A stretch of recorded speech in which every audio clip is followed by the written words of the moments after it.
Welcome everyone to Preprints, Open Access, and their role in scholarly communication. My name is Stacy Stanislaw. I'm the Communications and Events Manager here at the Drexel Libraries, and I'm pleased to introduce and moderate this session, which we're hosting as part of our Open Access Week festivities. So for those of you who are not familiar with Open Access Week, it is an international, week-long series of events promoting open access to research. OA Week offers an opportunity for the academic and research community to learn about the benefits of open access and to help make OA a new norm in scholarship and research. We hosted another session yesterday that featured several faculty from Drexel's College of Arts and Sciences, and they spoke about their work to create an open educational resource for Drexel students in the first-year writing courses. I'll share a recording of that via our YouTube channel later this week, and it would be great if you would watch that as well. Today, though, our session focuses on preprints and preprint servers. I'm going to turn the mic over to our engineering librarian, Jay Bott, who's going to talk a little bit more about preprints and then introduce our other speakers. So over to you, Jay. Thank you so much, Stacy. This brings us to our start of our session today. And I will start with a brief introduction to what preprints are and why preprints when they are not peer-reviewed. And this is a question that we would want to explore during this talk. Briefly, a preprint is a full draft research paper that is shared publicly before it has been peer-reviewed. And let us start exploring this with a conversation and thinking about our energetic traits of our librarians. So librarians love preprints. Is that so? Most likely, right? They are engaging, they are interactive, they are dynamic, they are visionary, and they believe in quick sharing of new information. They believe that by sharing research in preprints can give opportunities to others to carefully look at them, assess, provide feedback, and the process allow the original authors to refine them before publishing in scholarly journals. But is this something what our scholars, our researchers, our newly graduated or advanced PhD students, other librarians and publishers think? What are the pros and cons of preprints, advantages and disadvantages? And we are going to explore this today. And we have two wonderful speakers today for this interesting conversation. Kevin Lisanki is an STM publisher leader who has been Director of Editorial Services for IEEE since 2015. He directs IEEE staff teams that support the entire publishing process, including article peer review and submission, author engagement and tools, TechArchive, publications quality assurance, editorial helpdesk, and journals, magazines, and conference production. He is also a senior contributing editor for engineering for comart.com and Commercial Architecture magazine, and has consulted for multiple publishing companies during his career.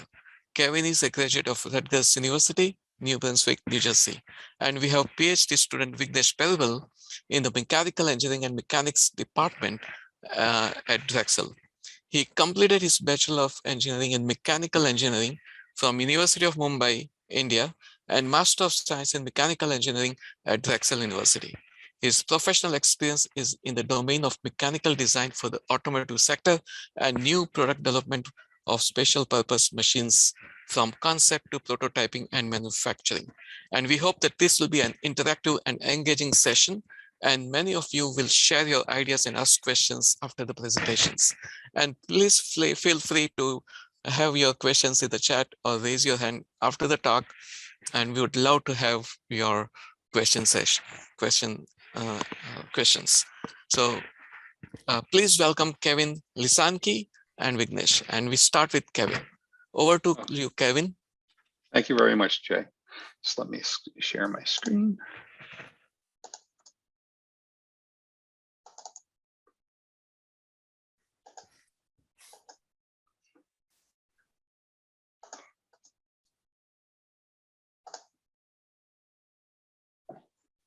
Okay, is that okay, Jay? You see that? Yes, we see that. Okay, excellent. Well, thank you, everybody who's joining us today, and thank you for those who are watching on YouTube sometime in the future. We're glad to have you here. Today, I'm going to talk about TechArchive, which is the IEEE preprint server. And with that, we will begin. This is the landing page you'll see when you go to techarchive.org. And the note that we have there is actually a big deal. And I know Vignesh gets into this in his presentation that's coming up, but as I said, it's a big deal. And just let me read it real quick. Note that the ePrints posted on TechArchive are preliminary reports that have not been peer reviewed. They should not be regarded as conclusive, guide clinical practice or health-related behavior, or be reported in the media as established information. I have a slide that sort of touches on that later, and I know Vignesh has some excellent points in his presentation about exactly that. What I'm saying here is that we try and open with that. We hope that everybody reads that, whether they're going to submit a paper to TechArchive or whether they're a researcher looking for the latest information, or whether they're a member of the media looking for a story. So we're sort of, TechArchive is sort of the new kid on the block as far as preprint servers. We launched, I believe it was January 2020. So coming up on a couple of years old. In the lower left-hand corner, you can see our statistics as of yesterday. Just under 2 million views of the articles, about just under 1 million downloads. So, as opposed to just viewing the HTML or PDF, people are downloading the PDFs, and that the total number of postings on TechArchive right now is just over 2,500. So I'm gonna go through these slides fairly quickly because it's nothing that you basically can't see by going to TechArchive. This is just our scope. And down the bottom there, you can see the subjects, our subjects of interest, from aerospace all the way down to transportation. Basically things that the IEEE has publications that cover. The next thing, again, is just being able to search on your areas of interest. Up top there, you can see computing and processing has over 900 papers, all the way down to nuclear engineering at 13 papers. If you're searching for papers for whatever reason for certain copyrights, CC BY, etc., you can also sort by those. These are our postings by category. By far, computing and processing has the most postings, along with communications, signal processing close behind. And again, all the way down to things that IEEE doesn't have all that much to do with, like nuclear engineering. This sort of gets in the weeds. I was on the fence of whether to include this or not, but I did. This is just the difference between what IEEE publishes in its journals and the subject matter of the preprints on TechArchive. As you can see, computing and processing is actually almost 7% higher on TechArchive than the number of articles that are on IEEE Explore on that same subject matter. And then going the other way on components, circuits, devices, and systems, it goes the opposite direction. We publish a lot more in actual IEEE journals than the things that are showing up, the papers that are showing up on TechArchive. Oops. This is just the list of all papers from most recent to oldest. And so if you just wanted to go on there and browse, you would always see the newest papers first. This is just another way of showing that. Interestingly, this lists all the countries that the downloads and views are coming from. And as you can see, by far, the most activity is from China. So 71% of our audience, the people downloading preprints and the people viewing the reprints, 71% of that traffic is from China, 15% from the US, and 3% from India.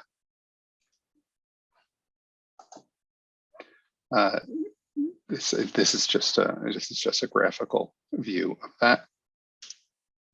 So as I showed you the amount of downloads before and views of the 2,500 papers that are currently up on TechArchive. These are sort of our top 10. The #1 paper is with 11,600 views. Maybe time to improve the neuron of artificial neural network. The next one, obviously very timely, is a COVID-19 paper, and everything I'm showing you here is basically what you can see by going onto techarchive.org. Where are people coming from when they end up at TechArchive? As you can see, the largest number are just starting there. They're going there looking for something specific in their area of interest, and then quickly goes to Google and then ResearchGate and onward. Excuse me. This is just, sorting by subject matter. So the top ones are components, circuits, devices, and systems, then the computing and processing, just basically illustrating that you can sort the newest articles however you like, in whatever field of interest you have. So Vignesh will get a lot deeper into this, but obviously preprints are somewhat controversial. There are a lot of benefits, and I'm going to try and focus on those and just touch on some of the controversy. But obviously, if you have a paper that you want to get out there quickly, you can do that through TechArchive or any other preprint server. You can gather feedback from fellow researchers. You can find collaborators, perhaps somebody who's working on exactly what you're working on, and it'll be good for you to find a collaborator very early in your research process. Another thing is basically getting it dated, establish the precedence of a discovery. I posted this on October 12th, 2020. It went up there, it was time-stamped. I was the first one to mention this.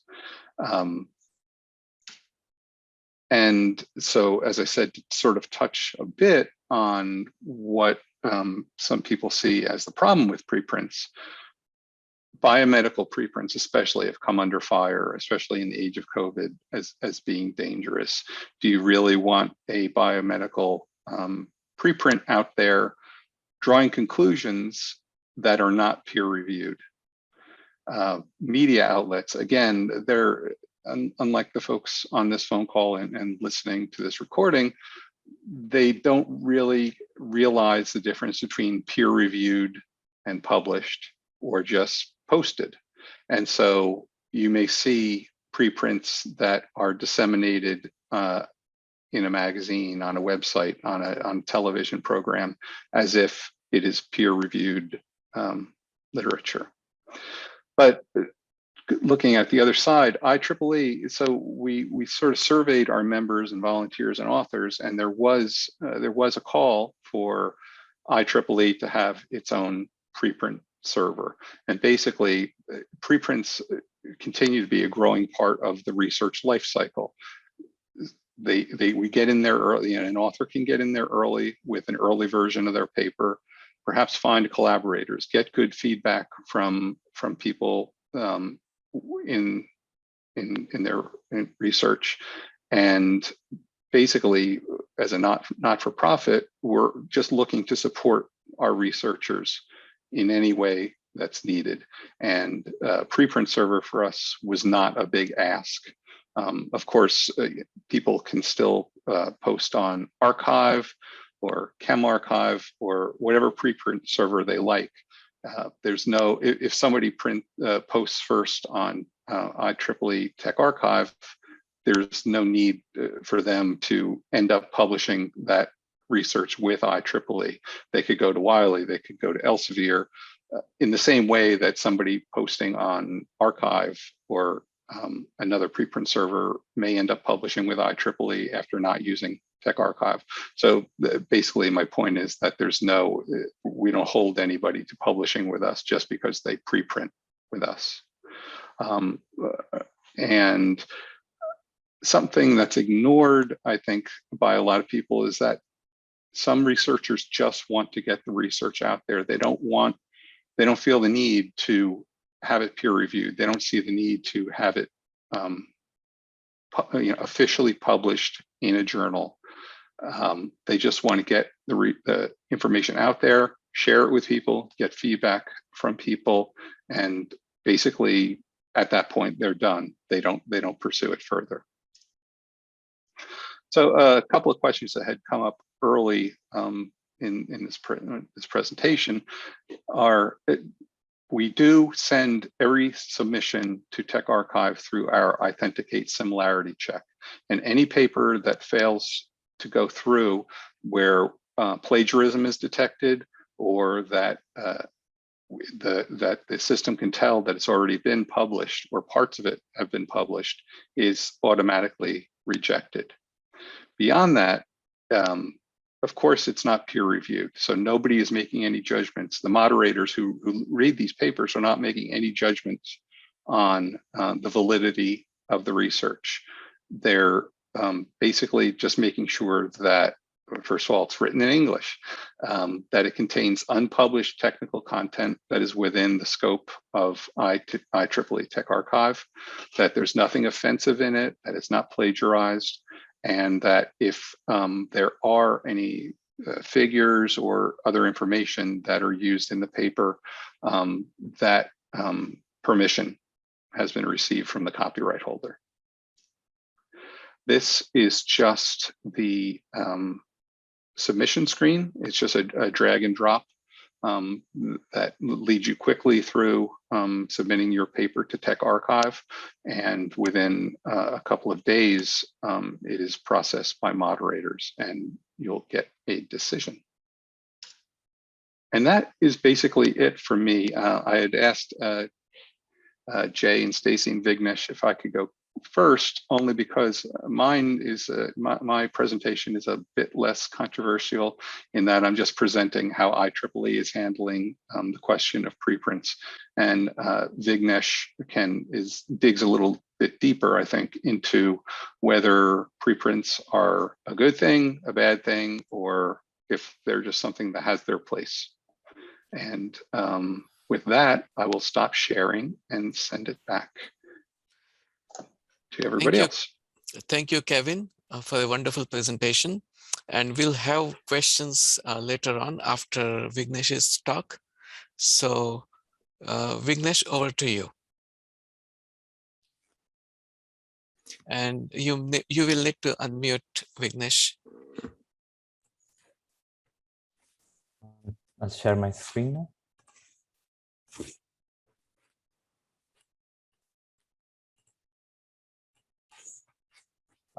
Is my screen visible to everyone? Yes.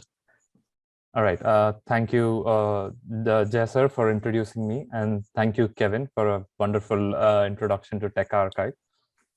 As Kevin mentioned, there are some overlapping points that we discussed, but I'm coming more from a researcher perspective as to how preprint, especially for engineering research, which I'm currently engaged in, is helpful, and what are the possible pitfalls we need to be aware of.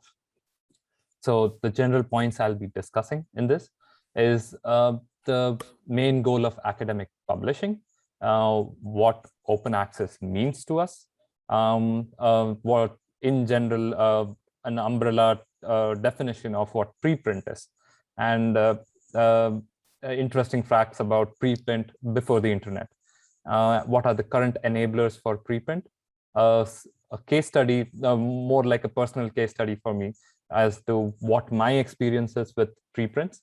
What are the reliability issues that we may face with preprints, and what are some of the drawbacks? So when we talk about academic publishing, at least for me, it boils down to three main important points. First is that we want to condense and illustrate our research findings. So for instance, I'm working in additive manufacturing.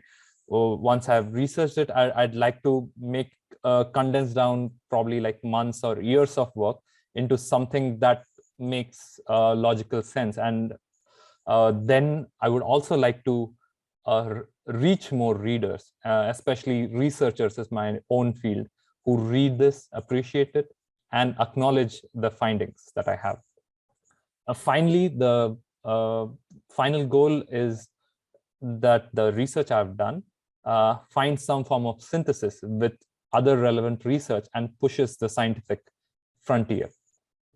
In all of this, a researcher's assumption is that access to all of this knowledge is unrestricted.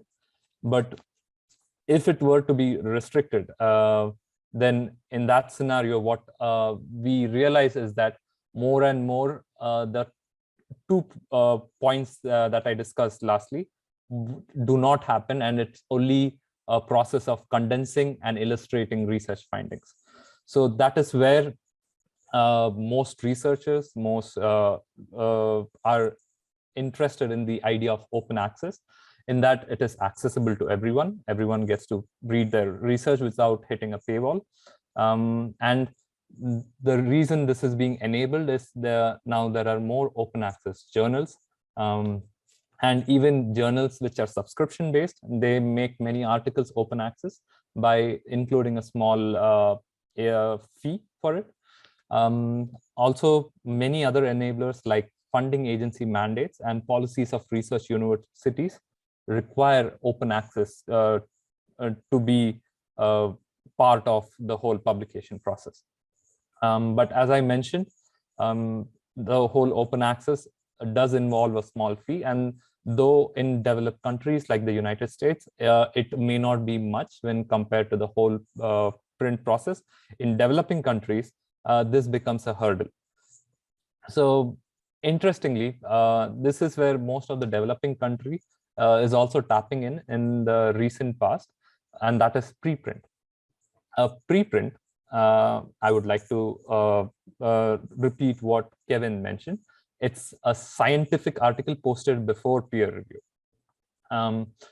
In that, though the research may have been done with complete honesty, it may have some discrepancies in that either the researcher may have overlooked some issues, and thus the research being not completely perfect for public viewing.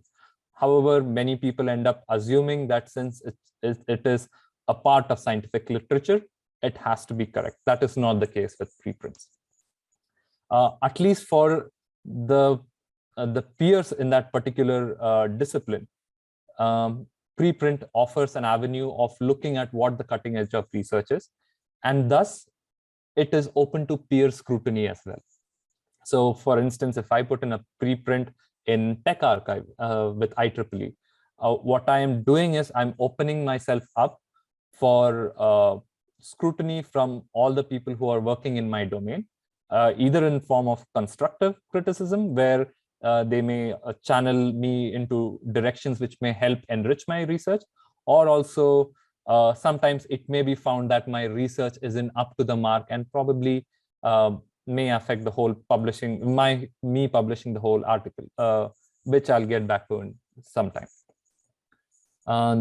Also, from a researcher perspective, it becomes easy to verify and build on this cutting edge research to advance the whole science that you're working on. Now going to the history before we get into more details about preprints. So preprint by itself, the whole idea of preprint existed before the current hype that we are seeing behind preprint.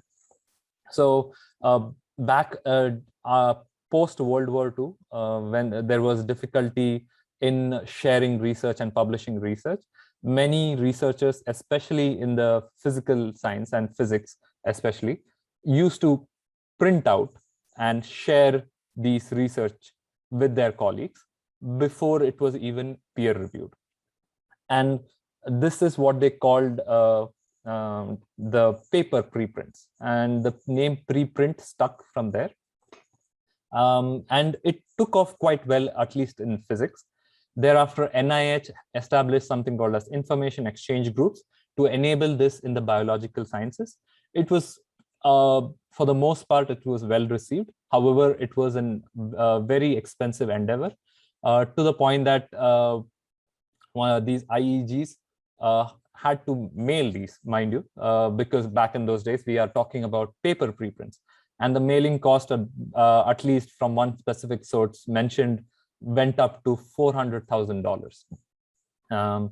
And that made it difficult to keep up with preprints, and slowly they started losing interest. So what you see on the right here is Rita Taylor, one of the scientists and a librarian in Stanford, working with the Stanford Linear Accelerator Center and based in San Mateo. Here is helping run the preprints for her field, and she was the one managing this till it was called off. So as I mentioned again, even back then, preprint was not free of scrutiny because it was shared with peers. Peers used to review it and used to give constructive feedbacks to each other. But when we talk about this coming in the hands of the general public, that can cause some confusion as to what the scientists and researchers want to say. Currently, we have seen a renewed interest and activity in the preprint domain. So as I mentioned, this was something that was already existent in physics, but now it's starting to become a status quo in fields such as mathematics and computer science. What you see on the right here is a statistics through the years, starting from 1991 up until 2008, comparing the fraction of research that was submitted to archive and that was also published in a peer-reviewed journal. So if you see over the years, at least in physics, this has almost reached a point where everyone who's publishing in a research, in a peer-reviewed research journal, is also putting it up in archive for their peers to read. And at least in physics, and they have found this to be a very enriching process, in that it has pushed the boundaries of physics and astrophysics, high energy physics, and at the same time made it possible for researchers to engage within their own community. Currently, at least for the most part, where I became familiar with the preprint world was when COVID hit us. And the current scenario that we are seeing is a large-scale adoption of preprints in the biological sciences. So the graph that I'm showing you on the right is showing how the number of cases of COVID increased over the months, starting from when it was first detected up until November in 2020. And what you see on the second half is the number of journal articles that were published and the number of preprints that were uploaded to these repositories. Interestingly, the journal articles publications increased mainly because everyone was at home, and as researchers, the only thing we could do sitting at home was publish whatever we have done so far. So that was the uptick in the journal article publication. But what you also see is that preprints had a major uptick, and especially preprints in all of these biological science-based repositories. And this enabled the research on COVID to grow by leaps and bounds in a matter of days sometimes.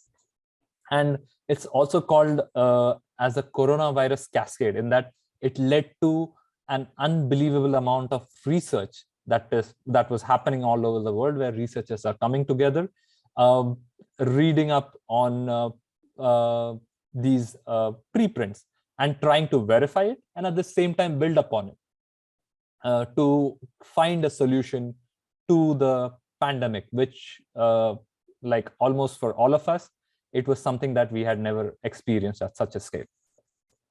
So it is also in fact believed that preprint enabled the shortening of the pandemic by being able to come up with possible solutions, either with respect to understanding the immunological response of the human immune system, and also coming together on finding a vaccine for this particular virus.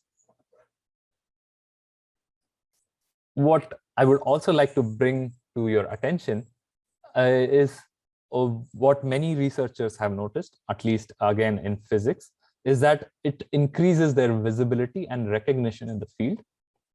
So the graph on the right is showing you first only those publications which were directly published without submitting it to the archive, preprint repository, similar to TechArchive. And this archive is handled by Cornell University. And there are other publications which were submitted way before peer review publication, and how they fared over the next couple of months. And you can see here, articles submitted to archive ended up having citations, first for the preprint, and then later for the published peer-reviewed article itself. And they comparatively did much better than articles which were only published to archive. So that kind of became an incentive for many researchers in physics to go ahead with submitting preprints as well.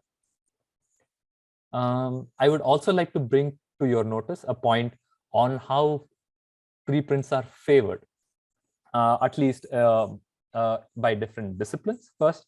So if you see, social sciences mainly favor the idea of preprints, and it kind of tends to reduce as you go towards more physical and biological sciences.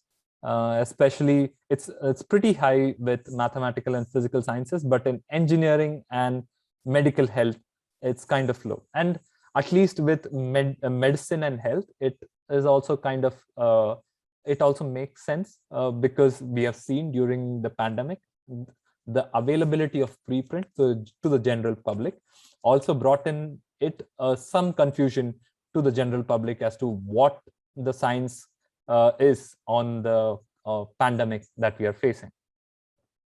So from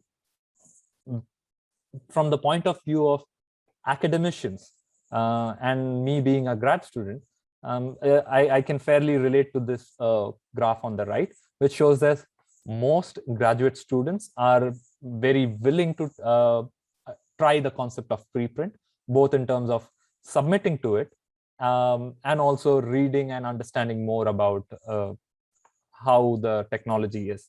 And you can see that it slowly decreases as you go to higher seniorities in the academic career, with full professors being most skeptical about the whole idea of preprint. However, I believe that is more the case because they, the past 50, 60 years has ingrained in them the idea of peer review process. And that is one of the major cornerstones of scientific research, I believe. But preprint combining with the idea of peer review can help us do much better with our scientific progress.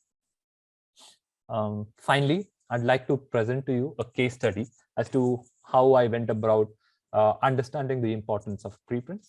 So what you see on the screen here on the left is a screenshot of this paper that I was referring to.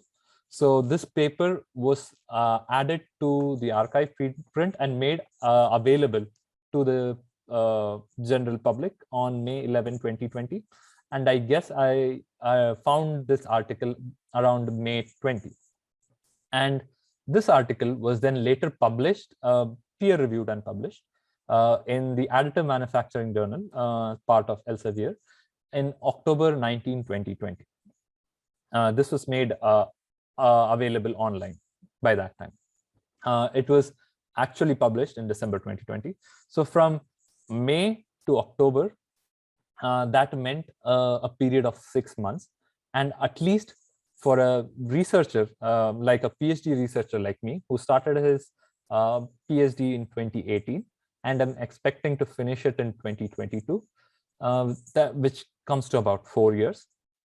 The time from preprint access to peer-reviewed publication was around 6 months, this time that you see here.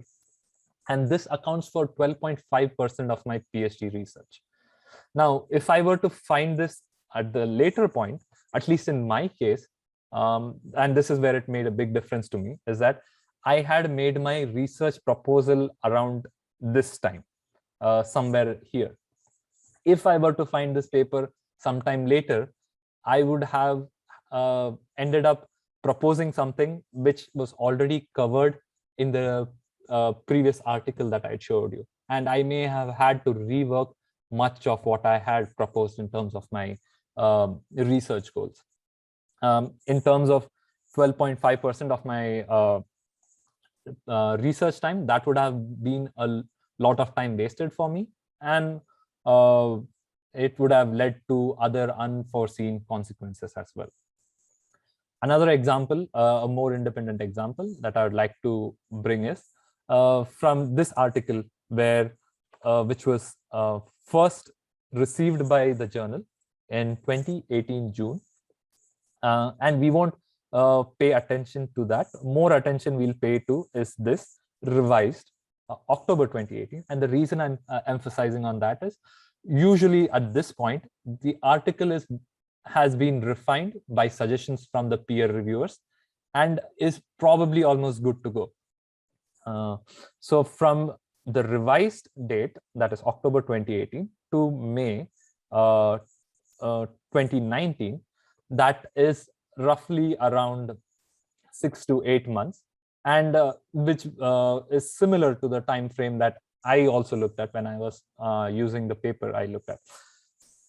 And this is kind of similar through all of engineering, where we see a 6 to 8 month lag from the first revision to the final availability online after peer review. I found an interesting statistic in bioRxiv, at least, in that the median time taken from preprint to peer-reviewed publication is 166 days.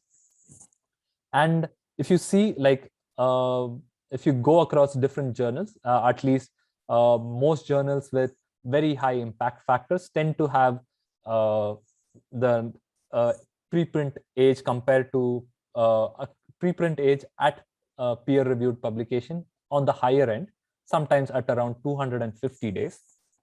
And this brings us to the question that if preprint as a concept weren't there, at least for a pandemic like COVID that we experienced, that would have meant that we would have been waiting for solutions for at least 250 days.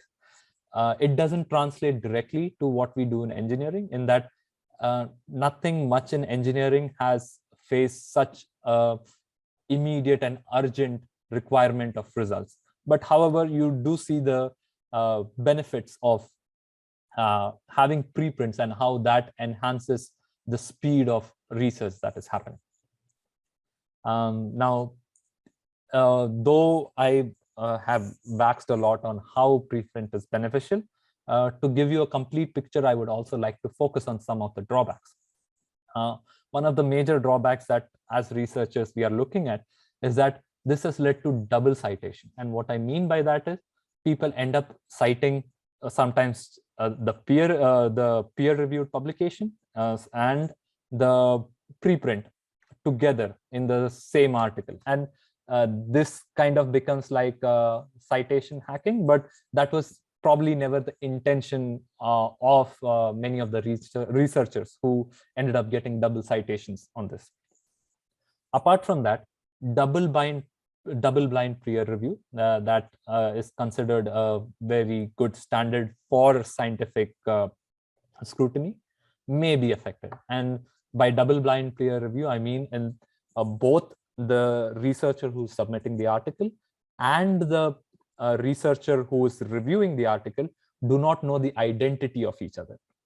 This ensures a very fair and unbiased review process.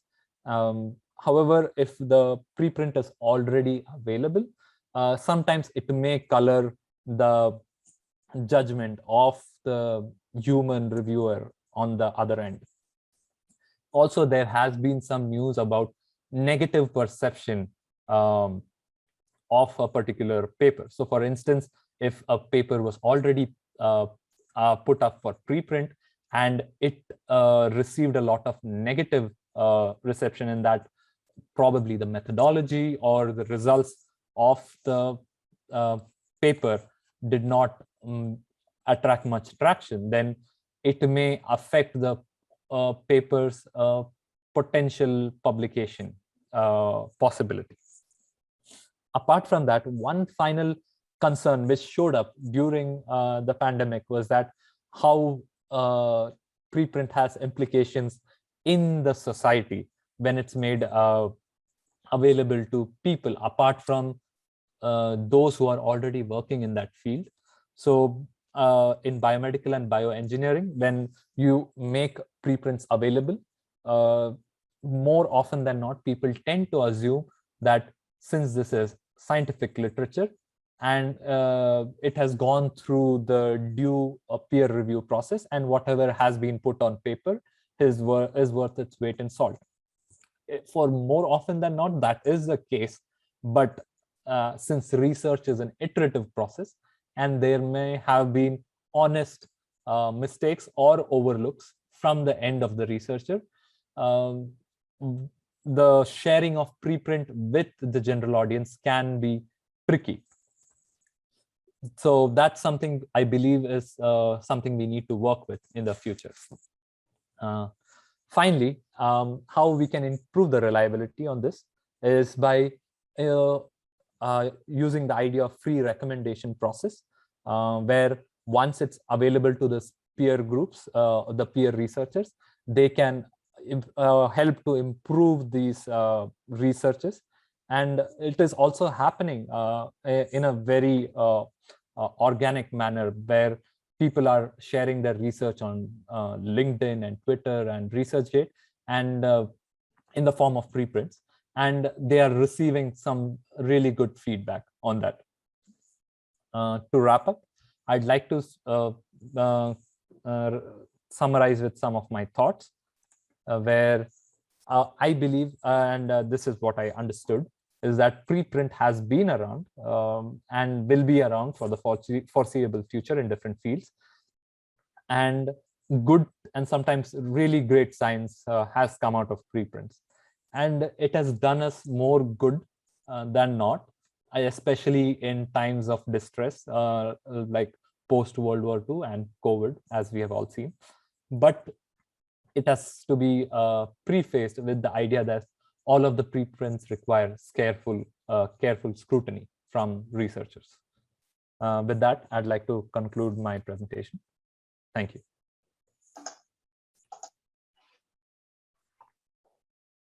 You're on mute.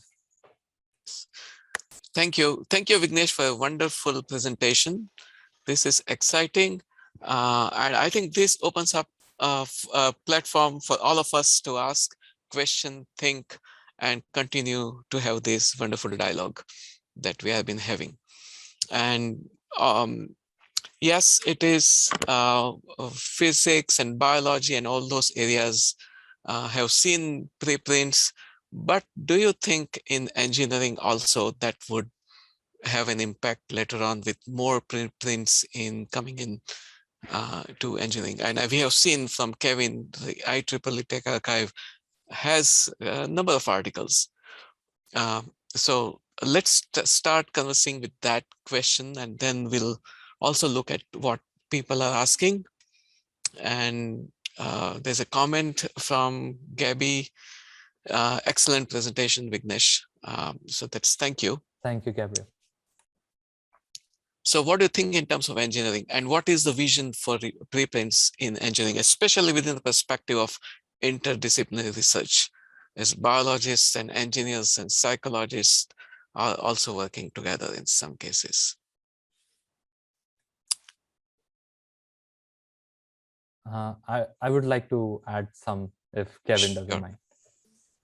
So at least I believe especially during the pandemic, that's when I came across the article I had mentioned in the presentation as well, that kept my research going. At least I couldn't go to conferences or presentations or interact with researchers, but preprint became that avenue, which was kind of an informal way of seeing where the cutting edge is. So I believe preprint in engineering is something is to be actively encouraged, and the benefits are seen especially in computer science. So in computer science, more often than not, people look at conferences and these preprints, and obviously in a very skeptical but healthy skepticism there, and use that to see how that can help in their research as well. Right. I would just add that preprints more and more are becoming just a part of the article life cycle. As Vignesh pointed out in his presentation, the amount of, the percentage of articles that are posted that have a preprint version up has been constantly growing, and as as far as TechArchive goes, our aim is to support the researchers in that, and thus our launching of a preprint server, since that is such an important part of the life cycle of an article now. Okay, great, Kevin and Vignesh. Anyone has any comments or their thoughts about this? Please feel free to share. And you can also add your comments and questions in the chat.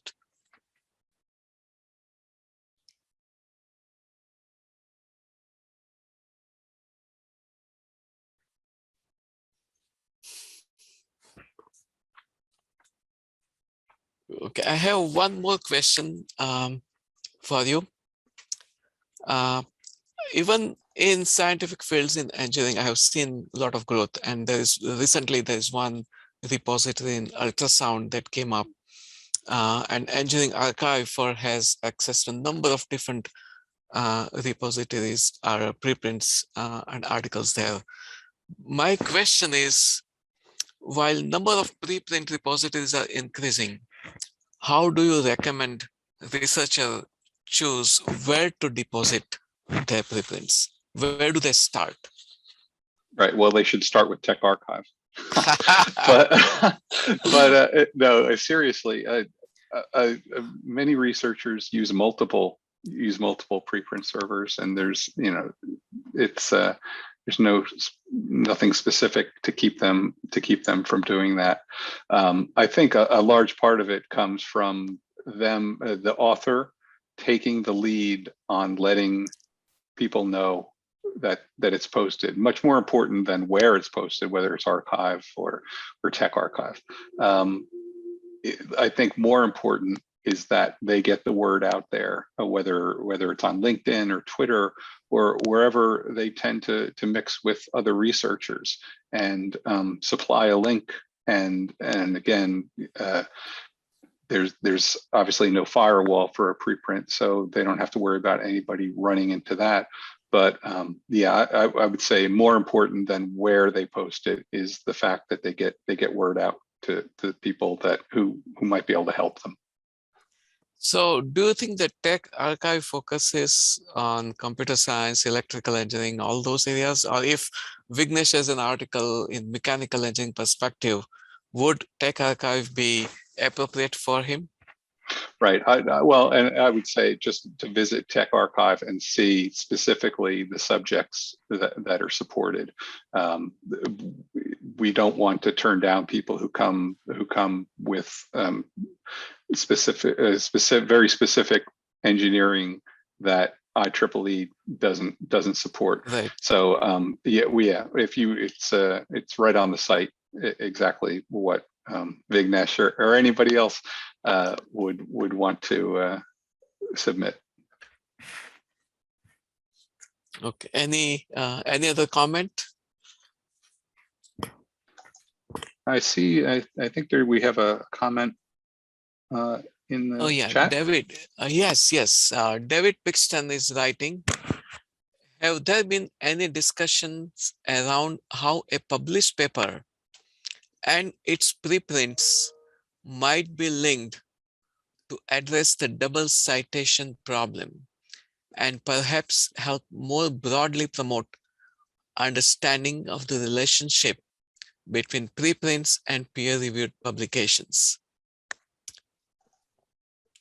Vignesh, I don't know if you want to take that one, only because you had made a point of it in your presentation. Yes. So at least I haven't come across any proposed solutions to this, but I feel as a researcher, the onus falls on us to make sure that we are mindful of the research that we are citing. So it may happen that every once in a while there is a slip, but we should be mindful in making sure that we verify if we are using a preprint, we verify whether we are also not ending up using the peer-reviewed publication for citation as well. Right, exactly. And when citing a preprint, there, as Vignesh said, there could be 12 or 18 months or longer between when that preprint goes up and when, if the author chooses to finally publish the paper. So yeah, there's going to be that. It's not a double citation. One is a reference to a preprint that is not a finished paper and it has not been peer reviewed. And then anything after publication obviously is a reference to a finished paper that's been peer reviewed. One question I do want to ask, and that is in preprints, there was something happened and a wrong data or something wrong was published through the preprint deposited. The people who were reading that, they couldn't catch that error and they cited that paper later on. Do you think that that would also contribute to some additional errors later on if that peer review does not catch that kind of error? Yeah, well, from the TechArchive side, of course, anything that goes up is moderated in that we check to make sure it is actual research, that that it's not offensive and that it's not plagiarized. That is the only guarantee that we can offer. And beyond what we have on the front page, basically just warning people this is not peer-reviewed research. But yeah, that's an excellent point, and I think goes back to what Vignesh was saying about the bioengineering, biomedical. Yeah, that's definitely a concern, I'd say. And maybe the double citation problem, I think David also has had a good question and Vignesh has answered it, would lead us to think that maybe databases like IEEE, Web of Science, Engineering Village can be able to pull up such double citations in their research, maybe in future, to see if that can be done. And I don't know how many double citations. Is that a real? Yeah, it's definitely something to look at. I think for all publishers, as preprints and preprint servers become more and more popular, I think there's definitely an opportunity there. Now we are almost to the end of the time. I'm conscious of your time. There are 3 more minutes left. We have still opportunity to have questions answered, so please feel free to ask. You can unmute and ask questions, or you can simply put your question in the chat. We'd love to have this, continue to have this dialogue. This is something of one of my a topic myself is quite passionate about.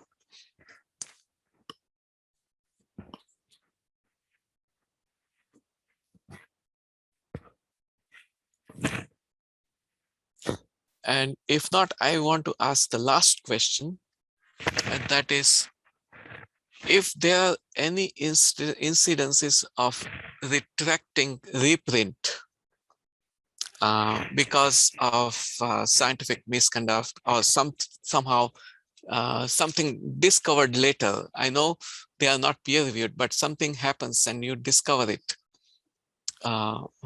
You will still keep that article, that preprint in TechArchive, Kevin, or yes, no, yeah, we don't remove preprints, and that's true of all preprint servers, because you'd constantly have people coming back saying, you know, I changed my mind, or it wasn't good research, and so yeah, once it's been posted, it stays posted. But and that's right on the site, so people know that before they ever submit.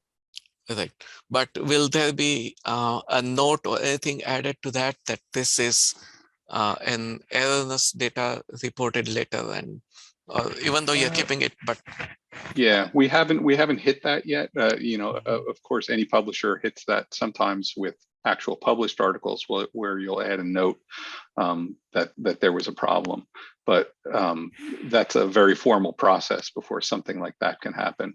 But as I said, we haven't run into that situation yet. Oh, there's another. Is there a question? Why IEEE TechArchive versus Engineering Archive? I didn't come up with the name, but I would say that IEEE has a very wide berth when it comes to the subjects it covers, including like IEEE Access, which is our flagship OA journal, and I think it's probably less to do with limiting by specifying just engineering. Okay, and I see a comment from Judy Salt from elsewhere, and she says, we will begin indexing preprints in Compendex in December this year. We will start with archive and SSRN, applied in physical science, which is a social science research network, and they have engineering in that. We will also be indexing TechArchive preprints, possibly also in December. Thank you so much, Judy, for your comment. Really appreciate it. And thank you so much for your wonderful questions. Sarah, David, everyone who asked, and please feel free to ask. And we are almost end of the time. Any final comments, final thoughts, Vignesh or Kevin? No, I really appreciate the opportunity, and from you, Jay, and Stacy and Vignesh. It was an excellent time. Thank you. Thank you for the opportunity. And thank you, Kevin, for the presentation. It was a good learning. Thank you. And thank you, Stacy, for moderating. Thank you, Stacy, for organizing this and sending all the registrations and everything. Really appreciate it. Absolutely. Thanks to everyone for attending. I will post the recording very soon, and I'll be sure to send you a link through email so you have that. Okay. Thank you so much for joining us.